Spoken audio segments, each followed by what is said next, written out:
Hello, friends. Welcome to Worldbuild With Us, the podcast where we create fantastical worlds with help from you, our listeners. My name is Rob Hilferty, and I'm here with sexy, suave skeleton, Chris Prunty. Hello. In today's spooky Halloween special, we're talking horror in the land of 1,000 gods, as we find a place for some of the major horror icons. We're going to briefly go through some monsters and supernatural haunts, try and find a place for them. Chris, I fucking love Halloween, and more importantly, I love the genre of horror. I remember as a kid growing up with big old VHS blockbuster rentals and just kind of watching whatever had the coolest cover back in the day. It helped that my older brother was also a really big horror fan, and when my parents weren't around, the only time I had to cover my eyes was when boobs were on the screen. Blood, gore, not a problem. Boobs, though, cover your eyes. That can mess you up. Yeah, exactly. You don't want mom and dad to find out that you're looking at boobs in a horror movie.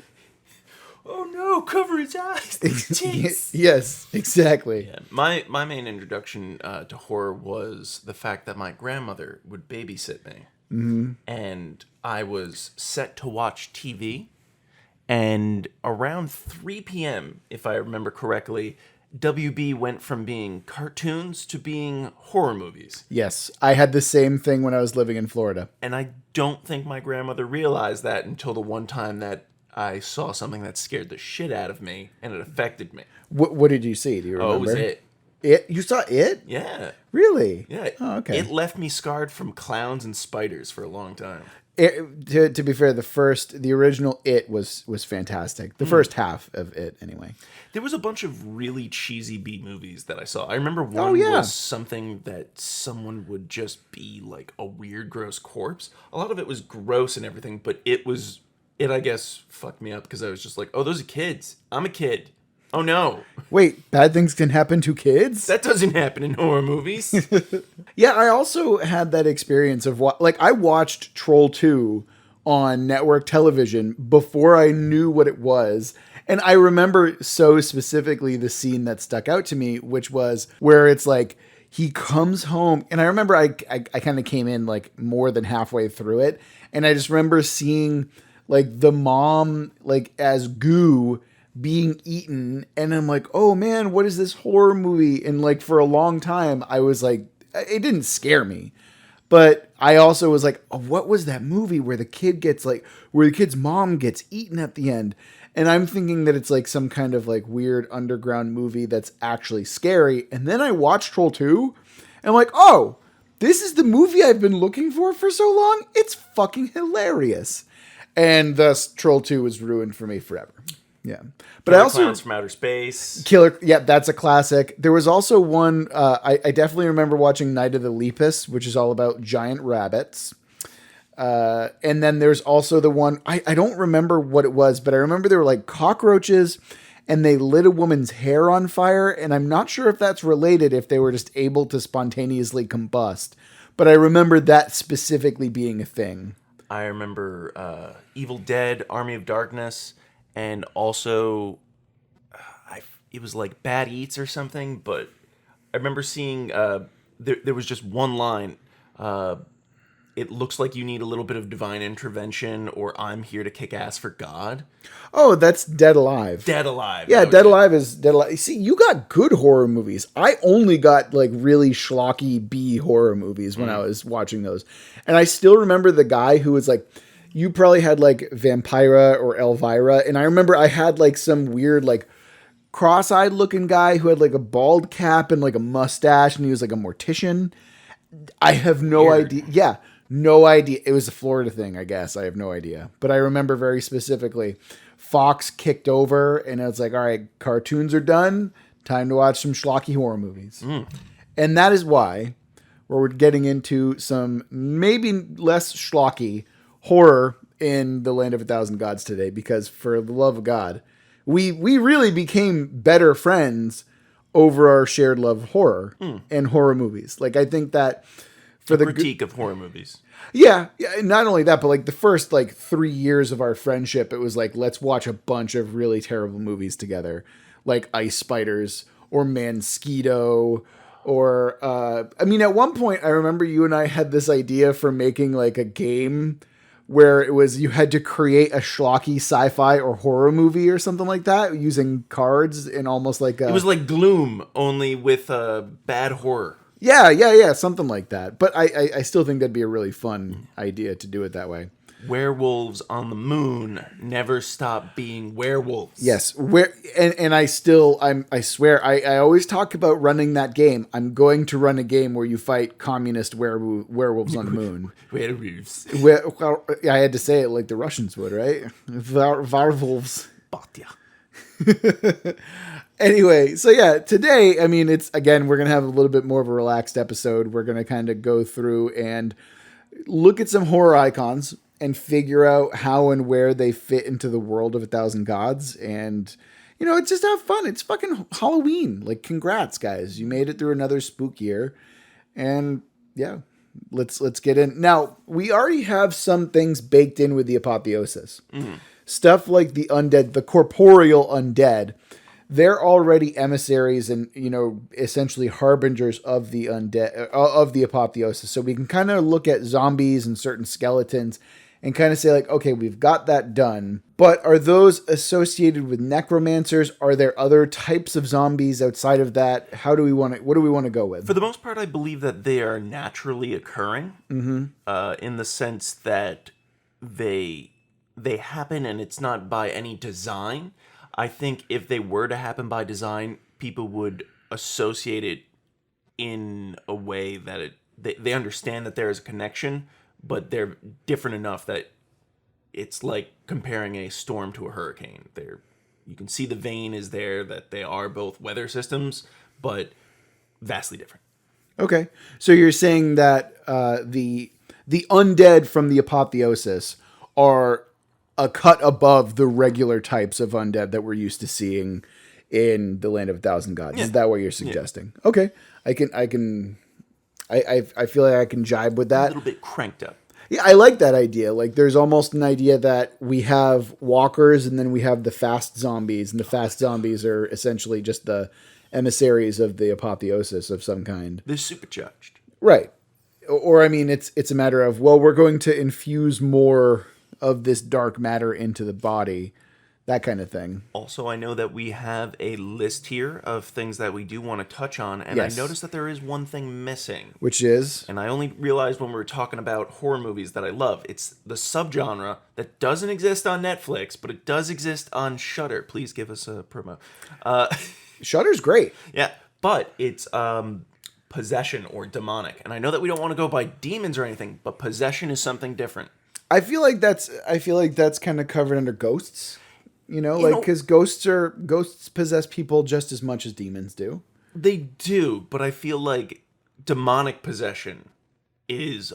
So you want something this is the thing. When we're going to get into some of these subjects here, we're looking for the spirit, no pun intended, of the monster, not necessarily the monster itself. For example, I feel like when we talk about vampires, my monster that I created a while back, the Sithras, the kind of snake-headed, the eater of god flesh, they can essentially act as vampires because they fill a lot of the same roles that vampires do. Right. And so why can't we, let's take the spirit, again, no pun intended, I swear. We can take the spirit of the monster and kind of break it down and be like, all right, well, what can fit? What can we kind of fix and turn creative into this? So when we talk about possession, let's go ahead and let's start there. Let's talk about, go ahead. So the thing that I like about movies that have to deal with possession and everything is the exorcisms. Okay. I like the exorcism of Emily Rose. Is that the one that's set in Spain? I don't know. There's one that's set in Spain that is also there's really so good. Many exorcism movies now, dude. It's like, I know. And yeah, I'm a fan. I can't really say that if I'm doing if I'm doing horror movies, I much prefer more cosmic stuff or stuff that taps into Or stuff that taps into like paranoia or deep-seated human like problems and stuff like that. Like Gerald's Game is absolutely fantastic. That's the one, that look of recognition. So that's kind of like, I like serial killer movies and I like slashers because that is the type of stuff that I find more fun. And then of course I'm a huge mark for, just the classic horror stuff and the schlock. I love it all. What can I say? But anyway, so let's start with, I mean, if you want to bring up possessions, what is possessing people in the world of 1,000 Gods? So, in a way, I want to say that someone might say possession would be a dominant personality taking over your own. Sure. And that happens with the quill. Okay. Interesting. So are you suggesting that the quill, in what sense would this happen exactly? So it is a symbiotic relationship where two become one, but I want to say that there's those out there where it's a complete lie, and it's where maybe the fear of them comes from. Okay, I got the idea. Can we have, instead of them just being the quill, can we have a weird subspecies that are like an offshoot and reject the normative quill society and essentially inject themselves into other physical beings? So that way you can, oh man. And then not only that, but if you have this kind of, because they're like little insectoid things, right? Imagine an insectoid. You've seen The Mummy, the 1999 Brendan Fraser movie. Exactly what I was thinking. So you can have something like that where it's, yeah. Also, I have to say, the 1999 Mummy movie is one of the most underrated movies. It is so fun, so full of adventure. Anyway, the idea is having some kind of insect that literally burrows under your skin and then controls you, starts contorting you in some kind of odd way, and it's exerting its will over you. I think that actually works pretty well. And the reason I don't want to have it as a main species of quill, or just actually, it could work as that as well. It's basically like, hey, humans have terrible monsters. The quill, these are essentially, they're essentially demons. Yeah, each one is a person. So I also want to believe that there can be an evil one. They're not all going to be like super nice and brilliant people. It could just be one that's just like, these are shells and I'm going to use them. Right. I can, yeah. So when we talk about demonic possession, it's kind of seen as otherworldly, right? And it's kind of into service of, at least in The Exorcist, right? It's to make those who are faithful question their faith. In this sense, in the sense of the quill, what can we do to ratchet up the horror to make it less about a quill just taking over another body and have it represent something a little bit more horrifying? What would you think would work best in that situation? Oh, all right. Here's the idea that I have. Okay. If we're talking about possession representing like a questioning of faith, right? What's to say that the quill, this kind of weird evil offshoot version of quill, can't enter a person's body, break the dogma of the God Pact, and then just leave? So they're essentially like their soul, that person's soul, is essentially forever scarred with being a heretic, of being thus someone who has broken the God Pact. How, like, you're forever marked, you're stained, and that is like a level of corruption that, guess what?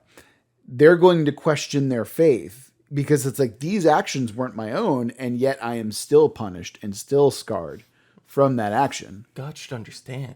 Right. And now all of a sudden you have this whole group of people who have been possessed. Well, not a huge group, I imagine. It's not a huge sample size. Right, but enough to where you can create interesting stories. I think that'd be a really fun way to do it. Oh, I could definitely see certain people who we were talking about are trying to reject the gods and move on. One of them could be a former God Pact that lost his way and not even lost his way. He gets infected by one of these quill, and then all of a sudden, bam, his powers are gone because God not no of a choice that he believes made. In me. Exactly. Oh man. Okay. So cool. Bam. That's our version of a demonic possession. And because we brought up the 1999 Brendan Fraser classic, The Mummy. I want to move over to the mummies next because the mummies are a thing that I think are. I mean, let's face it. They're neat. What? They're neat. They're neat, yes, but they're underutilized. Like everyone knows of a really great ghost movie. Everyone knows of a great werewolf movie or a vampire movie. And hell, even The Creature from the Black Lagoon got that Guillermo del Toro movie that I enjoyed somewhat. Like, thus far, what's the name of it? The Sound of Water? Shape of Water. Shape of Water, which was good. Don't get me wrong. I love Guillermo del Toro. I'll watch anything that has someone fuck a fish. Yeah, your Pornhub history is weird. Anyway, so I want to take mummies, right? And I want to take a look at what they are. And I want to break them down, and I want to see what we can do to make them interesting. So physically, a mummy is just it's essentially a corpse that's been wrapped, and there's been laid to rest. Right, but there's some ritual, and there's a curse. I think that's the important thing that gets ignored a lot is, I think that's what differentiates between a zombie and a mummy, is that a zombie can just happen. Curse. Yes, Aquatine. God love it. But no, but the mummy is about the curse. It's about what happened to the body before it died that causes it to rise and causes it to become altered and somehow more powerful. Which is always a mistake. Like, I feel like if you're gonna, it is weird. Just like, oh man, we're gonna curse this guy, bury him, and also he's gonna be immortal and have powers that could destroy the world if he comes back. Right. Okay, you had me in the first half. Why are we giving him the powers again? As a punishment. Right, but shouldn't we horrible. take the powers away from him? I mean, he's able to destroy our temples, right? We could only punish him so severely by giving him powers. You know, I'm fucking 4 cocktails deep. I'm just going to trust you on this one. Sure. But, so in our world, do you believe that people turn into a mummy is a punishment? Or are we, because we've just mocked the shit out of it. So I'm wondering if we're going to break it and be like, the reason that people are done in this way is to also break them out of any cycle of rebirth. Want to make sure that they're not able to travel to another dimension, not be ashenborn. So you want to trap them on this plane, and that is the eternal torment. I like that a lot. Well, no, it's not even necessarily a torment. It's more of a, we need to make sure this evil doesn't affect anyone else in another plane. So it's almost like we are guarding the other planes of existence from moving on. We're pinning you to this one, which, yes, does seem to give you a bit more power, but we've already handled you once. Yeah. We can handle you again. And in the grand scheme of things, if anything happens here, we won't need you in the next one. Yeah, yes. And that's okay, cool. I love that idea. I actually really love that idea because now you have a benevolent reason because it's like, look, our world will suffer, but at least you won't hurt anyone else. And we know that you're going to hurt someone else. It's only left for like the worst of evil and stuff like that. And it's why you put them in a trapped tomb. You try and hide the body and everything because all of it is about securing it, keeping it here. Yes. And then some treasure hunter is just like, oh man, why would they bury them with treasure? But that's just maybe false information. I think that's not necessarily what I wanted to do with the mummy. And I think that the wealth thing, that's just what happened. I mean, because originally the pharaohs and stuff were entombed, and that's why there's the association of wealth with mummies. Yeah, and also they could take it to the next life. Right, and the curse of the mummy, do you know what that originates from? Wasn't it due to some sort of poison or insect that... It's not even poison. It's just that when corpses and other stuff like that is locked and sealed in a tomb for so long, the air becomes toxic at some point. And so... I can't remember who it was, but my friend was telling me of when these tombs were originally being opened up, and these like British dudes, these big, like, imagine the guys who would lift the big triangular weights. They're going in like punching mummies and like lifting them out of the tombs and stuff like that and bringing them out. And then they die, and people are like, oh no, what kind of horrible curse is in the tomb? It's like, no, they just breathed in this toxic dust and it killed them after a while. That's where the curse comes from, right? So with that in mind, what I wanted to do, I didn't want to do a desert mummy. I didn't want to do a desiccated corpse that's been like drained of life and, you know, the wrappings and stuff like that. I want to keep. I want to keep the idea of the wrappings. What I wanted to do instead. Don't do a bloated corpse. That's gross. That's exactly what I wanted to do. I wanted to do a swamp mummy or some kind of like a weird bloated, like waterlogged mummy instead. That are still wrapped. That their bandages and stuff are there. I don't know why, frankly, but I want that to be a big part of it.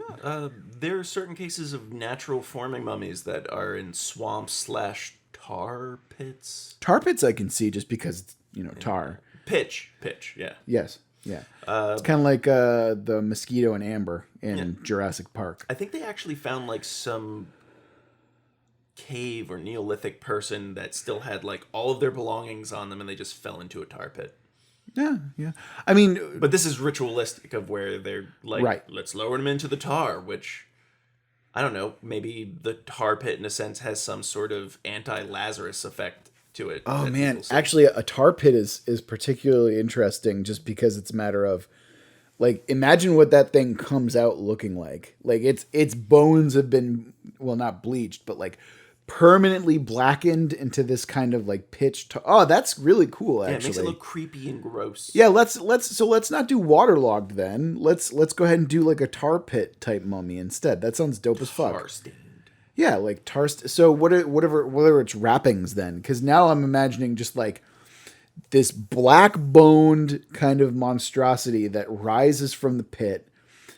What's it wrapped in exactly? Latex. No, but it could also. Bring out the gimp. I could see leather. Leather? Well, yeah, what would leather do in tar? I feel like it would shrink in a way. So it's kind of like a restricted. Oh, not only that, but imagine being like buried alive in tar. How horrible that would be. Yeah, okay. The more I think about it, this whole curse things, because one of my favorite things in the 1999 classic is the fact that he was buried alive with scarabs. He's buried alive with scarabs, and it's like they made him suffer before they dropped him in that pit. And it's like, we're making sure you don't come back, even though when you do inevitably come back, you're going to have godlike power, whatever. We already talked about it. So yeah, let's do that. So I think that burying your opponent in tar or something like that, horrifying way to go, because you're also probably being burned alive, right? Like, isn't that how it works? Yeah, tar's super hot. Yeah. All right, cool. Seared and just sealed. All right. Where does tar form naturally? Because my only kind of experience with it is from Sin City, where there's like the tar pits and stuff like that. Oh, there's some isn't there? I don't know if this is a Futurama thing. Are there actually tar pits in Los Angeles? You know what? I feel like we need to pause and do a quick Google search. With the power of editing, this will seem seamless. This will be seamless. And we're back with knowledge from Google that tar pits form wherever there is petroleum seepage. And the most famous tar pit is the La Brea tar pit. See, this is what happens when the internet is at your fingertips. Thanks, Futurama. Yeah, exactly. So with the power of the internet, we now understand that basically anywhere there's petroleum, we can have a concentrated area of tar, which means that we can really take these tar pits and put them wherever we want. Now, with that said, I do want to kind of nail down, where do you think tar pits would fit culturally and systemically in our world thus far? I'm thinking either the Holy Bank of Death, because who else to deal with the dead? Who else to make sure that the dead stay dead than the god of death? And not only that, but I can definitely see it as some kind of really awful ritual. I can also see it part of a service that they render. Just, right. Like, no questions asked. They're like, oh yeah, we want the special package. That we didn't even have on the menu. I don't know how you know about that, but yeah, we can take care of it. Hello, welcome to the Holy Bank of Death. Do you have a pesky problem that you need dead and buried? Like that's the okay. So it's not even necessary. So it is a punishment. Bury your problems. But man, I can even see, like, now we're looking at it from a transactional standpoint, and I can see it being as a petty way that mortals get to do it. Oh, and then not only that, you now get all sorts of like mixed feelings about certain mummies and when they come back. Because you don't know if this is one that the world was trying to get rid of, because that's how it started, and then the transactional one is just like, oh no, this guy was just a rat. All right, cool. All right, I'm totally down with this. So we did ghosts/possessions. We have vampires in the sense of your snakes. Yes, the Sithras. Syphilis. And we just knocked out mummies, which is a really dope idea. Yeah, fan of those mummies. Yep. So what do we want to move on to next? Zombies, Frankenstein monsters, or witches? I already have an idea for the Frankenstein's monster. And I already have an idea for the witches. Ooh. So, yeah. Actually, I was going to introduce it in our next regular episode, which is going to be about the wilds, like the areas outside of the basic civilized world. Well, you could always just give them a tease. Yeah, but I think tease 'em. talking about hags and stuff like that is also important. So for now, I mean, you have Frankenstein monsters. I have hags, aka witches. So let's go with either zombies or werewolves. And I would prefer to go werewolves because, frankly, I've always been a bigger fan of werewolves than Zombies. zombies and vampires. Well, zombies have really gotten a lot of mainstream attention. Oh my God! When I first moved to Boston like 12 years ago, zombies were the cultural movement of the time. It was the zombie revival, like, was in full swing. And this was before the Walking Dead show came out. But the comic was still about. Oh yeah, I read the comic. I mean, it's a great comic. But they also remade not the Walking Dead, Day of the Dead and such. yes, It was starting to get up there. Right, and they had there was a lot of Shaun of the Dead. Shaun of the, again, great movie. But they also had like a lot of board games and a lot of gaming culture was That's also true. coming out. Left 4 Dead and Left 4 Dead 2 were coming out around that time. Stuff like that. Also, yeah, 12 years I've been in Boston now. It's crazy. Anyway, So werewolves. yes, I would prefer to go the werewolf. Werewolf. Yes. So what do you see them being? Are they cursed by some sort of... what is their origin? Right. 'Cause So in the sense they're half man, half beast. Are we doing it half man, half beast, half man, half wolf? Like, or is this were creature? that's a great question. I think that we should do something kind of similar with what we did with the possessions and what we did with the vampires, where we take the essence of it because one of the things that, I mean, the way that I typically approach horror, and especially with monsters and stuff like that, you take a look at what the essence of the monster is, right? What is the fear that is instilled? Oh God. You take the good, you take the bad. No. And then you get a werewolf. No, but what I like to do is I like to take the idea, like, what is the essence of the werewolf? What is the essence of the monster? What does the werewolf represent? It represents, kind of similar to something like Dr. Jekyll and Mr. Hyde, the savagery within. They represent the kind of savagery in humanity, where it's not just about, part of it is a fear of the natural world, right? Like the animal side, the savage world of Man's primal nature. right. The stuff that is kind of outside, but also the fear is essentially what happens if you take the cunning of a man, mix it with the ferocity and, kind of naturalistic fangs and the stuff that makes predators, and mix the two together. Does it also represent like or the lack of civilization, or the wilds themselves? That's the thing that I'm kind of thinking of, like, and that's what I would want to go with. So the other component of this is obviously the curse aspect, where it's, or not even necessarily a curse. I mean, it's really more of a disease, right? Where it's spread, it's a contagion essentially. Well, that's the thing. There's the curse aspect of it, of where like the first werewolf was cursed, and then all preceding werewolves were more infected in some way. Right. But I've also seen it where they're cursed. Like each one of them are cursed. Right. Well, let's also take the idea of what is it? What's the other thing that is fascinating about werewolves is Transformation. the transformation and also the bloodlust that comes with it. Like you have like it's essentially viewed as a curse because you're just overcome with bloodlust once you're in that form. Now, I don't want to just like stick a god pact onto someone and be like, yeah, you're given the ability to transform into a half animal, and it's just the tenets of their god is just like, I kill what I eat. Okay. I eat what I kill. There's a great NPC in Curse of the Crimson Throne, where there's this NPC named I can't remember his first name. Eats what he kills? Yes, his name, his honorific is, I think his name is like Crom Eats What He Kills or something like that. Something. I remember that, and I love it. It's just such a great name and such a great NPC. It's a good barbarian name. Yes, my God, yes. But okay, let's go back. But the idea of the curse is you're killing your loved ones essentially. You have no control over the transformation realistically. So it takes away the aspect of it if you're given the choice. Right. If you enter into a god pact, you're essentially selling your soul at that point to be. And again, the whole point of the god pact is that you have control over some of these powers, right? So I think making a god pact is. What if it's a ritual that went wrong?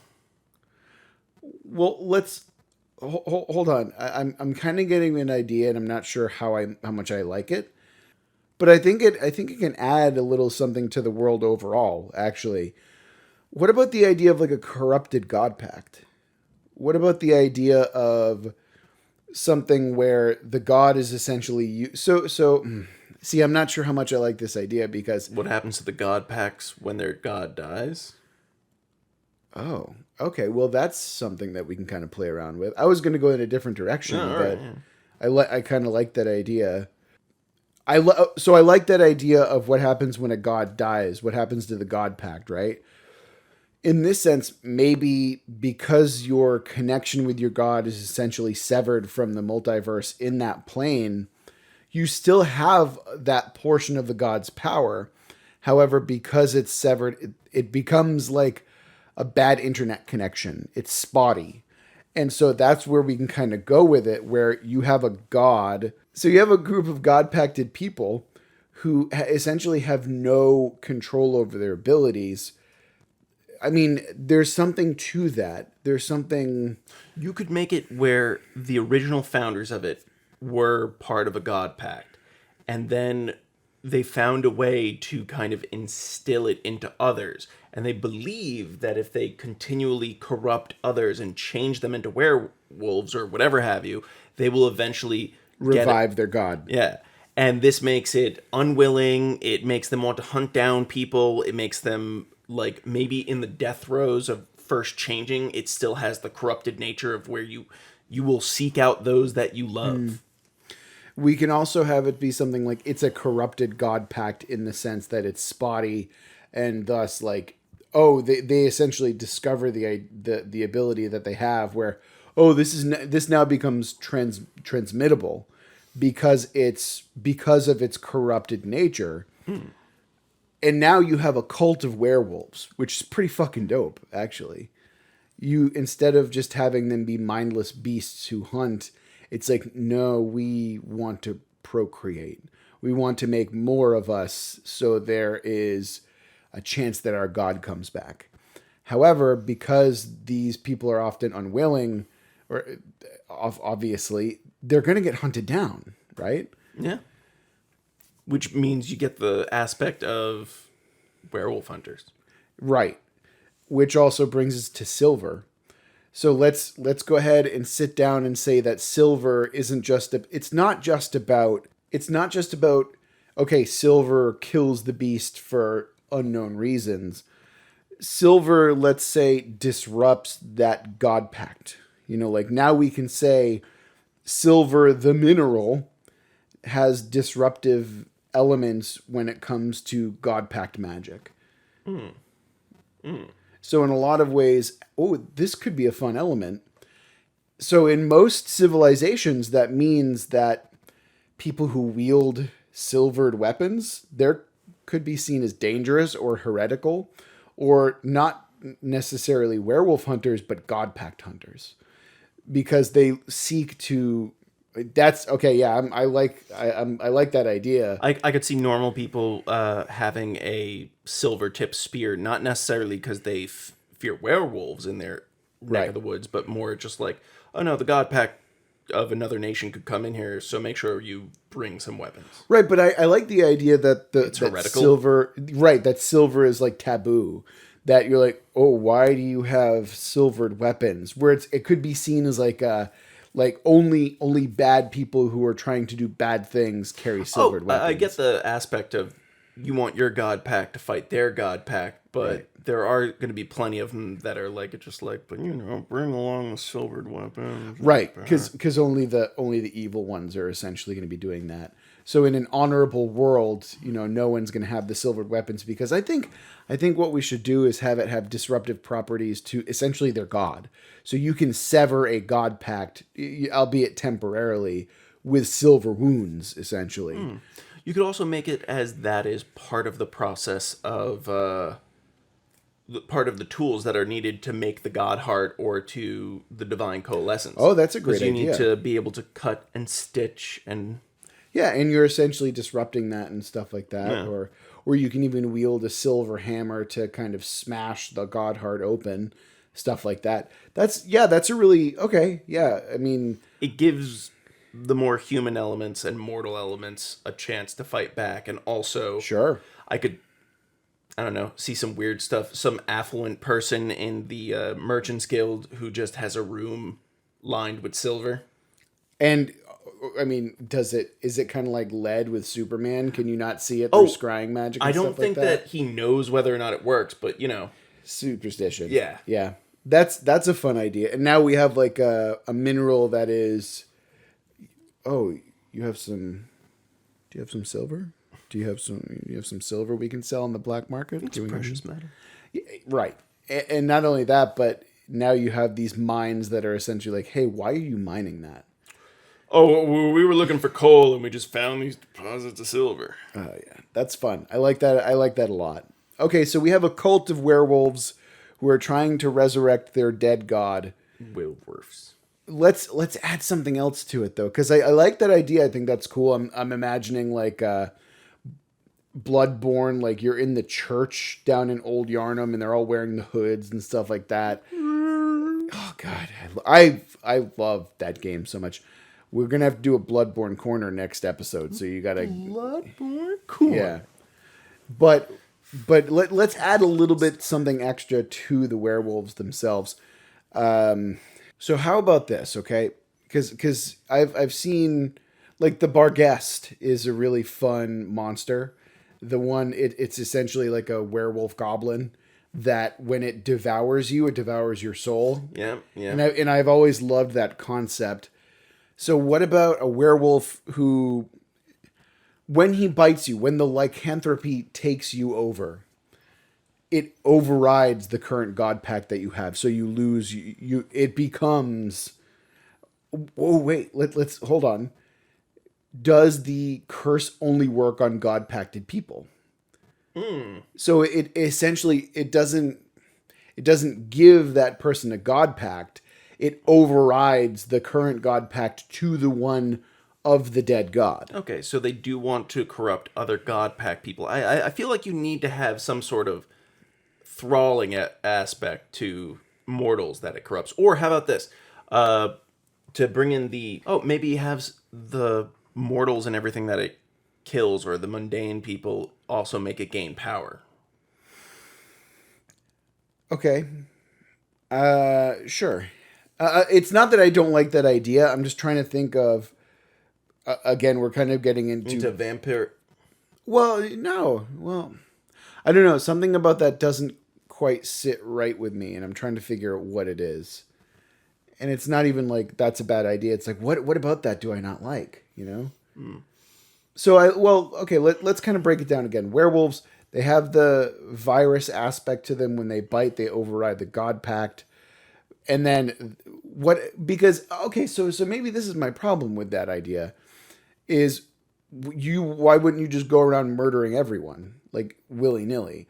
The other aspect that I kind of enjoy about targeting God pacted people is that it's not just about, pure ferocity murdering everyone. It's about going after specific folks. Right.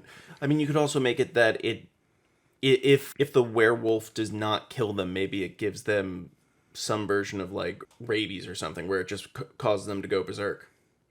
Oh, maybe that's what happens to people who aren't God pacted. Yeah, that's what I mean. Okay, yes, that I can see. I wanted So now something you that have- it would affect normal people and still be. I'm totally down with that idea because now you know how in Dracula and whatnot there's the vampire spawn where it's like you're not quite a vampire but I'm gonna enthrall you. thralls. Right. Yeah. So now you have Werewolf thralls. berserkers essentially. And the thing is, if one of them were to infect a god pack, all the better.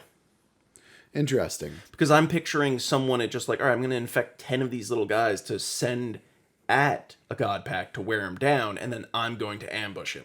Yeah, see, I don't think that the thralls should have the ability to infect. I think that they should just be thralls. All right, that's fine. It's yeah. still the ability to wear down. That's what I mean. They're essentially minions. Don't get me wrong; they're powerful. I minions. love minions. Yeah, of course. Minions, henchmen. Yeah, thugs, etc. Mercenaries. Again, let's be real, guys. There are only so many big bad evil guys that you can get through. Everyone knows the thugs and the henchmen are the real MVPs of encounters.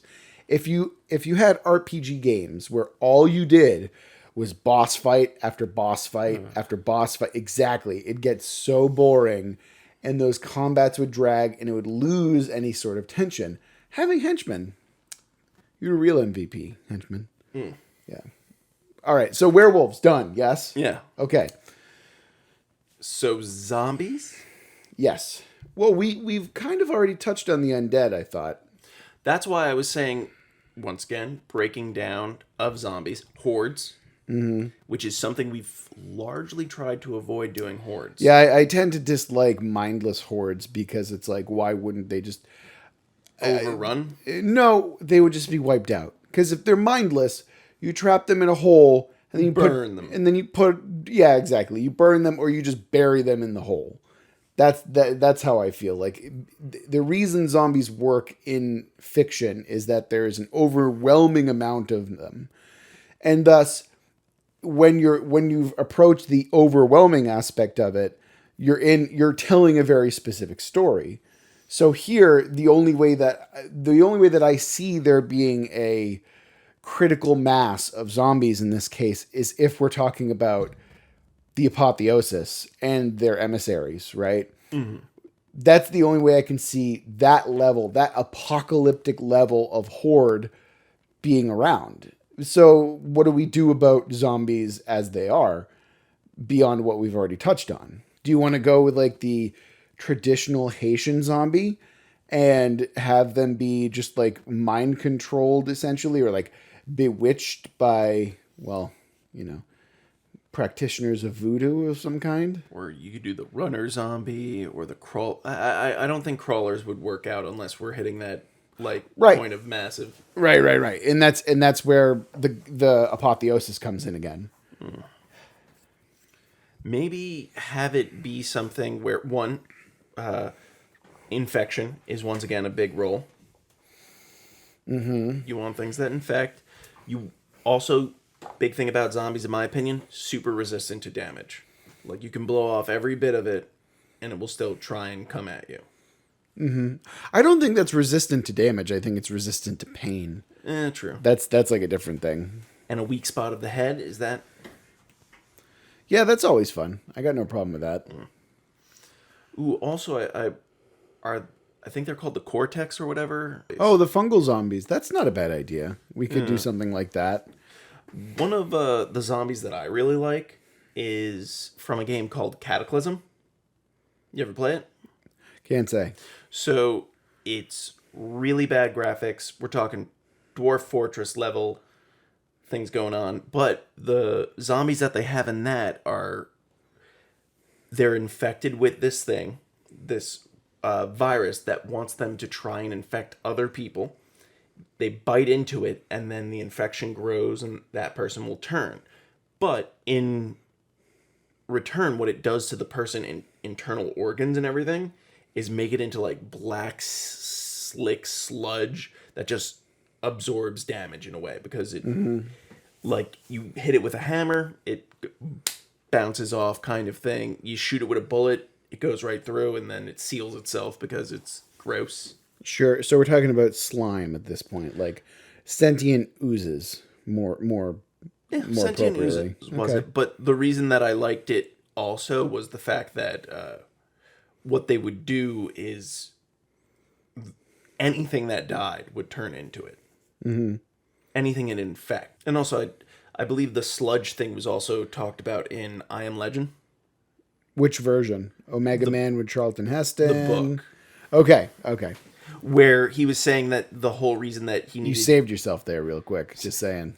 The reason that he needed to kill them with stakes is because it allowed air to penetrate into their body past the sludge and kind of cause it to... which also, that he was making them a lot like vampires. I was going to say, like, they're definitely more like the vampires there. Sludge zombies. Slug zombies. Honestly, I'd rather just rip off The Last of Us and do, like, plant zombies. I think that's more interesting. And I think it allows for... Slime can be a plant. I think they're tied... Well, what I was going to say, right? I think that plant zombies are fun because now you get to approach the evil side of nature, essentially. Mm. And also, I mean, if they're a naturally occurring zombie, that's the other thing that just might be fun. Like, they don't need to spread that much. Like, we don't have to have them be, like, super infectious, right? Oh, and they also get to do one thing that both of us love. Which is? The orcs. No. Fungal orcs, come on. No, You don't want Cockney accent in I zombies? want Cockney accent. Okay, hold on. Now, wait a minute. You might be selling me. So what more? So here's the thing. I love 40K orcs, but they're dumb. I know. They're just dumb. I like them because they're dumb. That's why I enjoy the 40K orcs. Yeah, but I think part of the aspect of if you were to, like, bash one in and then, like, you'd have to worry about something growing there. So the only way that you can fully eradicate the area is to slash and burn. Okay. Because it could just be normal fungus, and then suddenly it gets on a dead body and it starts to rise. A dead dog, and it will send one out. See, I'm trying to avoid mass infection. That's what I'm really trying to avoid. So the fiction when it comes to zombies is really based around... So hold on, let's try and do this instead.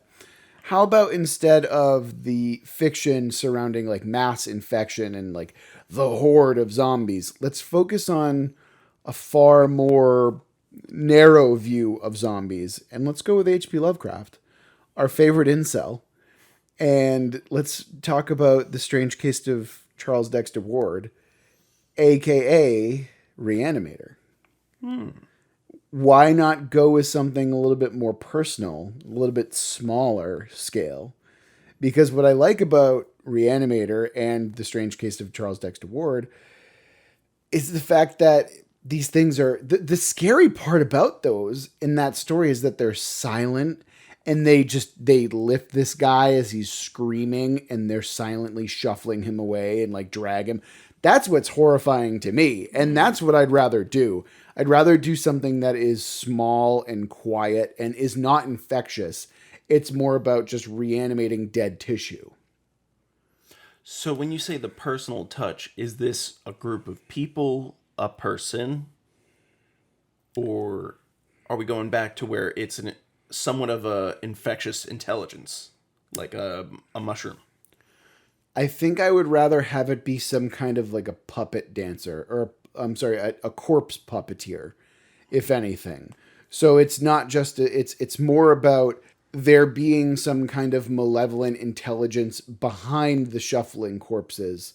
So it might be a spirit, or it might be something that is creating zombies, but it's like a thread that they follow essentially. Do you remember the BPRD episode where they go into not episode but issue where they go into Russia and there's all those dead bodies just trying to build something? No, but that sounds like The Forgotten. There was like this mushroom thing that lived underneath deep in Russia.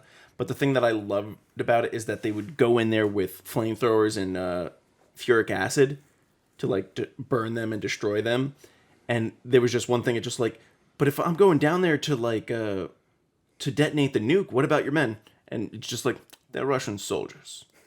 They knew what they were getting. You do love fatalism when it comes to Russia. Listen, one of my customers, Russia, she was just like, it's what happens to me, and I'm like, damn right, lady. Wow, that's very Russian. Okay, so you're the whole concept of that kind of sparked an idea. We can still go with plant zombies. Let's have it be like a literal thread that reanimates corpses. So maybe we're kind of taking of the yellow fungus creeper, that kind of thing, but having it just be long range. So maybe it's like a root system. Like the birch trees in that one area of Seattle. It's actually like one big birch tree. Right. So why not do something like that, or something where like these vines are essentially a lifeline to this reanimated corpse, where it's kind of like a grotesque astronaut. Umbilical cord. Oh, okay, right. Yeah. Yes, exactly. Where you see that lifeline. And so you can always follow it back. That's the weakness too. Yeah, exactly. So we can do something like that. And then that way there's no horde. It's just one entity that if you find it, you can slash and burn it.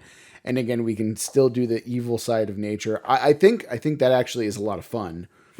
And but just have them be more plentiful, or have them be more malevolent or intelligent or something like that. I think that doing something like the yellow musk creeper is really fun. Yeah, I could see that. I could see that working out. Yeah. Although, my question now becomes, how do you make that initial corpse to get going? Because it's just a tree, right?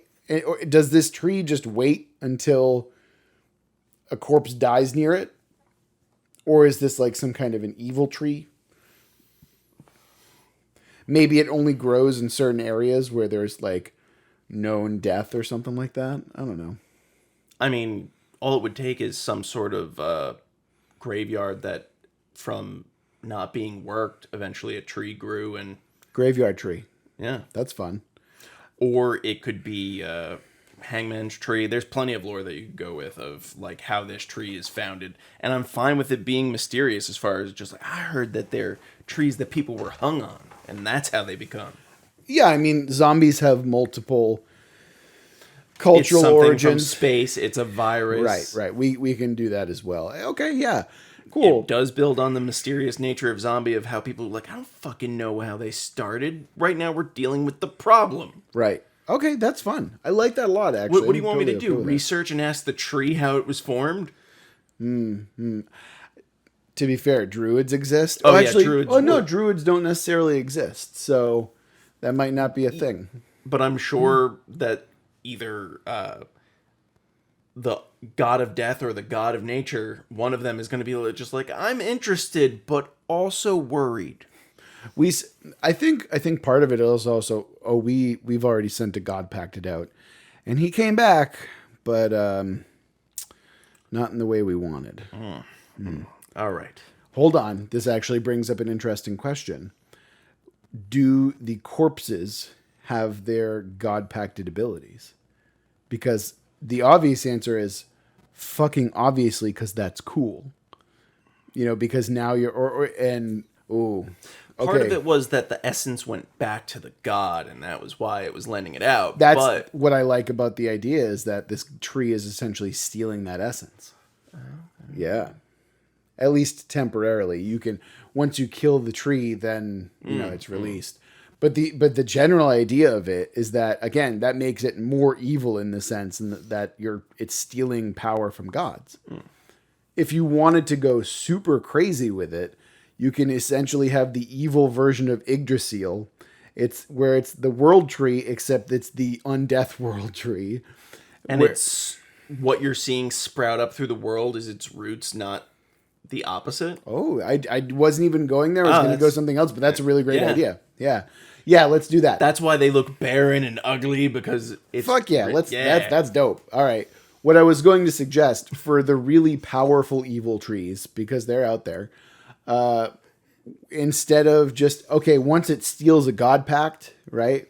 It can now imbue that onto whatever corpse or perhaps multiple corpses. because they're all interconnected. Exactly. It's like it's a hive mind type situation. That has the potential to be very ugly and very broken very quickly. I can also see how now it springs up in different areas because the roots. Yeah. All right, cool. All right, I think that's, man, I think we're doing pretty well, all things considered, with these. Going on the horror side is... I mean, to be fair, that's our oeuvre. Like, that's really where we both are happy and shine. So you had an idea for Frankenstein's monster. Yeah, pretty basic. Okay. But I did want to do, from what I love of Frankenstein's monster, would be the fact of, it was the doctor, he was working on it. The monster can be either good or bad or whatever. And I wanted it to be a practitioner of the primordial flesh. Okay. I wanted it to be a flesh shaper who was trying to work in seeing how they don't have anything with bone, they don't have anything with the soul or resurrection magic. It was more back to the mechanical nature. What if I bring something back to life because everything should be working? I have the meat working. Why is this not coming back? And I want it to be a hulking golem of a person. I want it to be a hulking giant of a creature. Sure. Not categorically giant, but like large. If we're going for categories. Sure. So let's start there. Okay. And let's also take into account the remaining parts of Frankenstein's monster. I did an essay on Frankenstein's monster a couple semesters ago. Throwing up children. What? No, that's the cinematic version. The literary version is way more sympathetic. And also there's a lot more weird allusions to childbirth.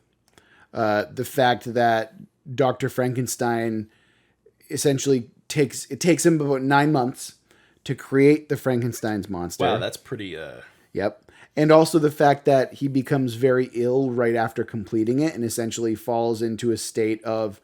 postpartum depression? Essentially, yeah. My monster's not acting the way I wanted it to. Oh, no, he's horrified by the monster, and he flees and then passes out.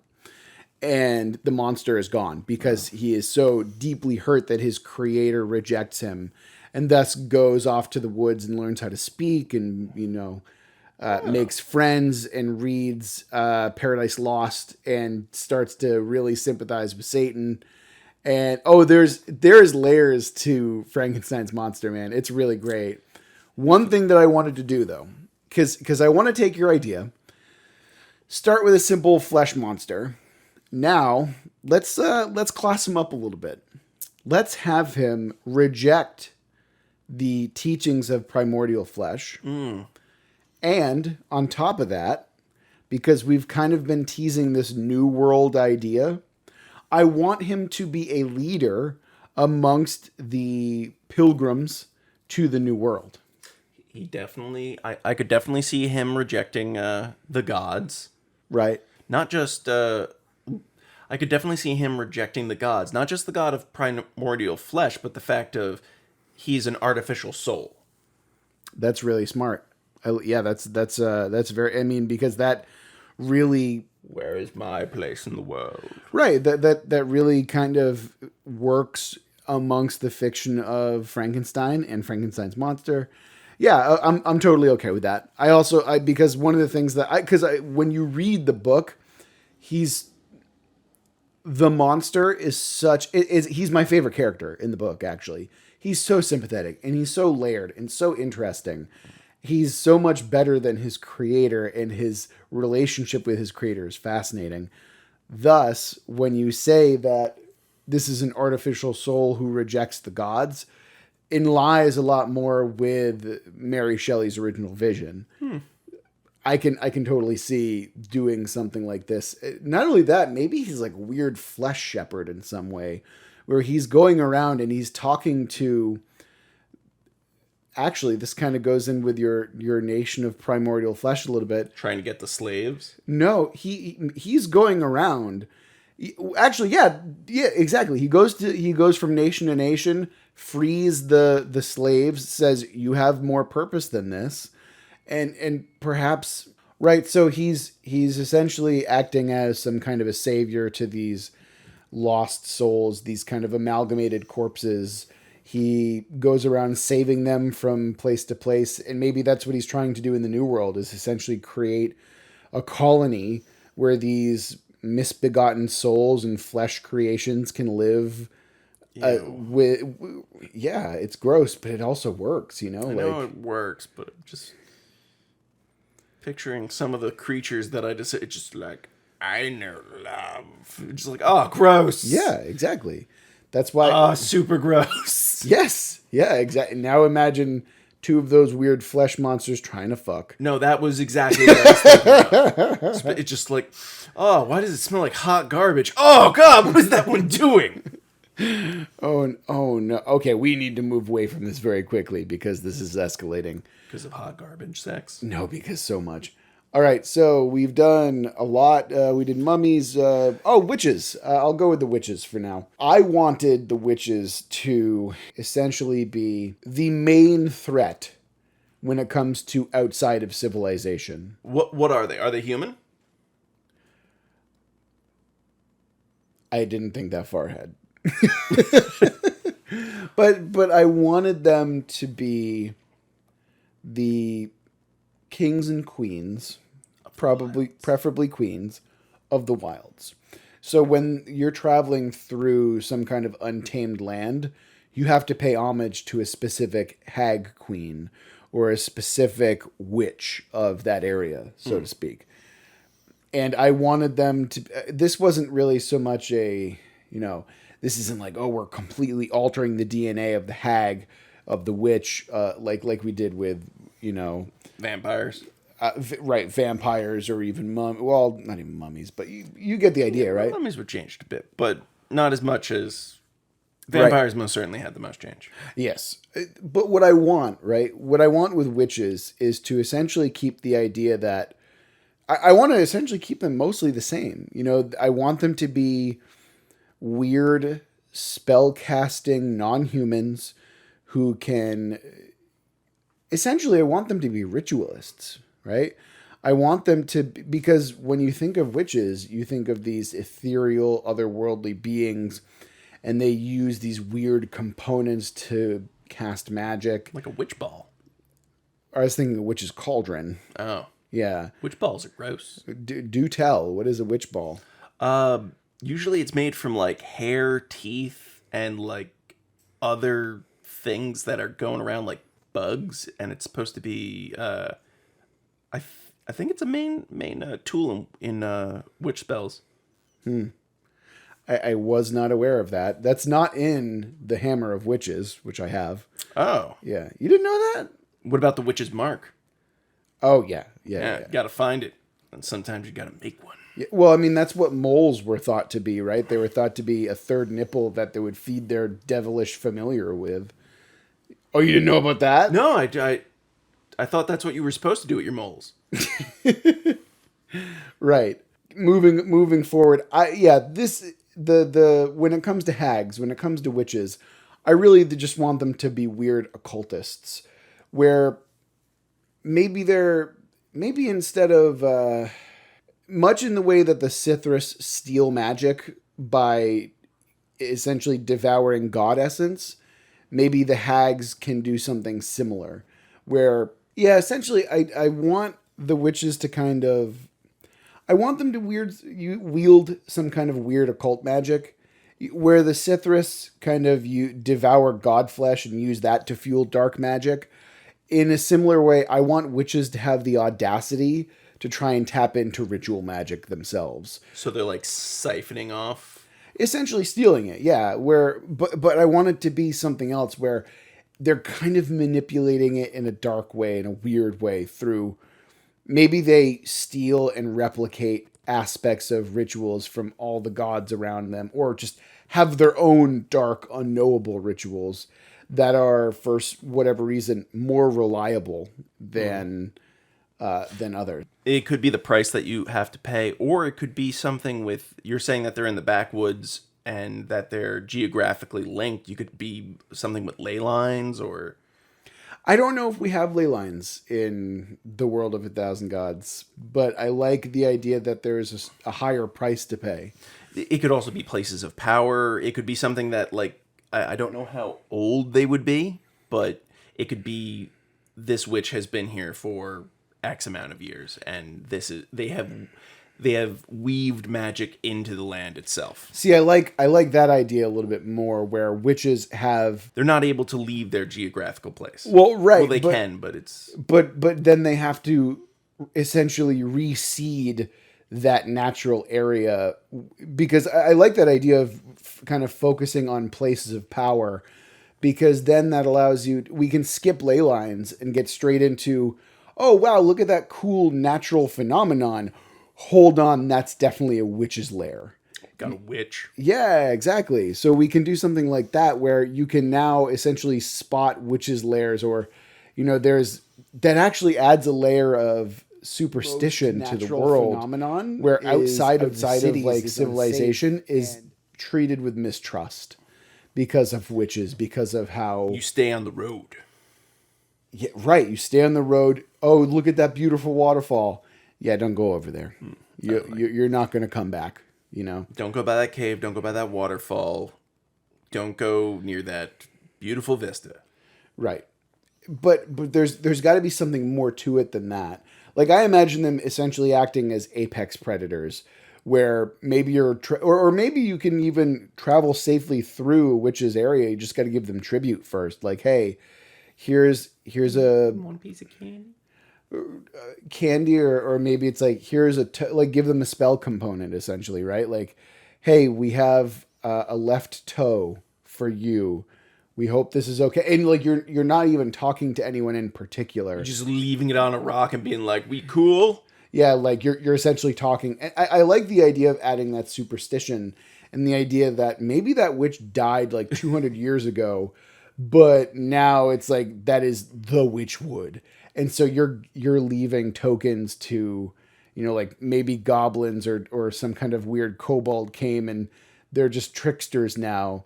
But the idea, the threat of a witch is there, and maybe they might come back. Also, we don't have anything that comes back from the dead automatically yet, do we? No. Do you want to make it witches?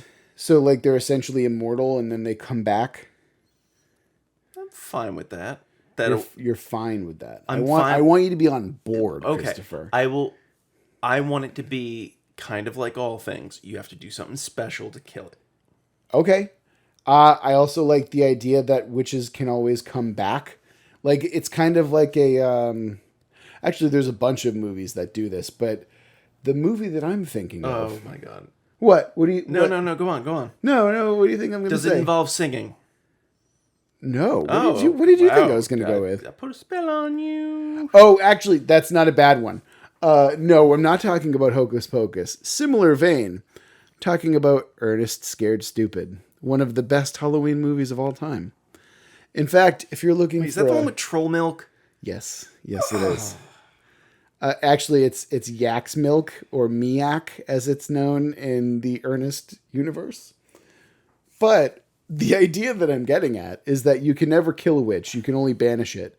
You can only inconvenience it for a couple hundred years before they come back. And time is meaningless. Right, because they're immortal. I also love the idea that you can have witch bones, like that are essentially objects of power, but they're not really much in the way that relics work.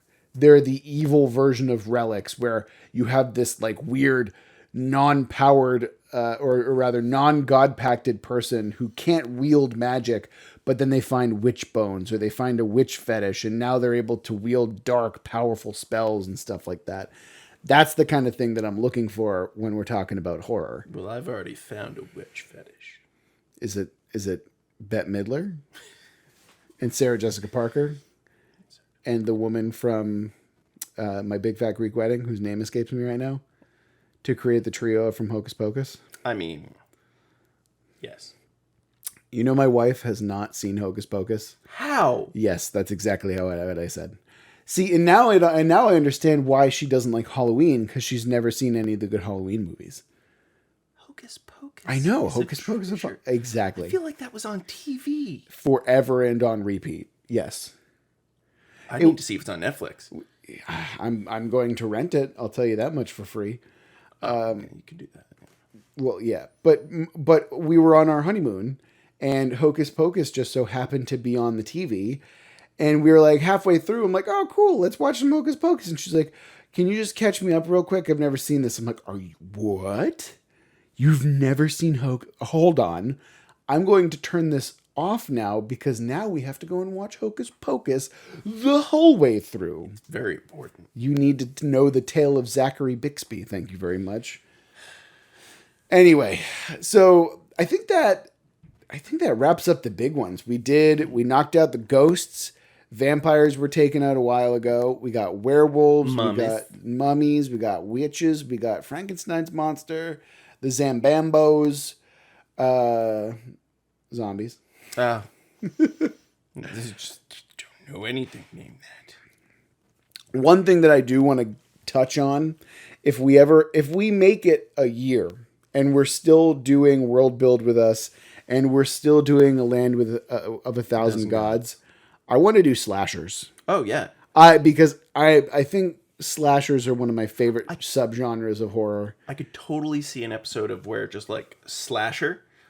Then we need something that invades dreams. Well, I mean that is a slasher. But Freddy and Jason, I think each needs homage. Okay.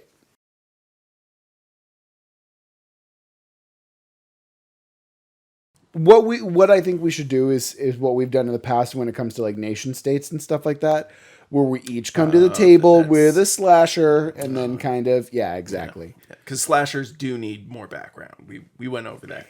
Right. I mean, you can't just come in like, let's quickly brainstorm a slasher. I mean, we can do elements of it. Yeah, but you can't really. You need like the history, how it came to be. Extra powers. Yeah, what's its powers? Where does its powers come from? How do you defeat it? Right. We need to do something more like that. And also, can you put on a sweater and make it feel really sad? I was thinking more along the lines of we need the coolest and most interesting kills that it can do. Yeah. Yeah. I mean, admittedly, that's a lot of environmental aspect. Whatever. Well, I think we've done a fairly adequate job today, Christopher. What do you say? Yeah. Do you think that I feel like we've really done the horror genre justice as a send up to our mutual love and admiration for Halloween? Oh, by the way, if you want to contact with us with some spooky, scary skeleton ghost stories, or if you want to just tell us that we're cool and cool guys, or if you just want to tell us to fuck off, that's fine. You can email us. Once again, hate mail. Perfectly acceptable. Yep, Death totally, threats. Totally. I live on it. Yep. You can email us at worldbuildwithus@gmail.com. If you're celebrating Halloween this year, be safe, stay spooked, and we love you very much. And we will see you next time at World Build With Us. From Sam Hain to Salem's Lot.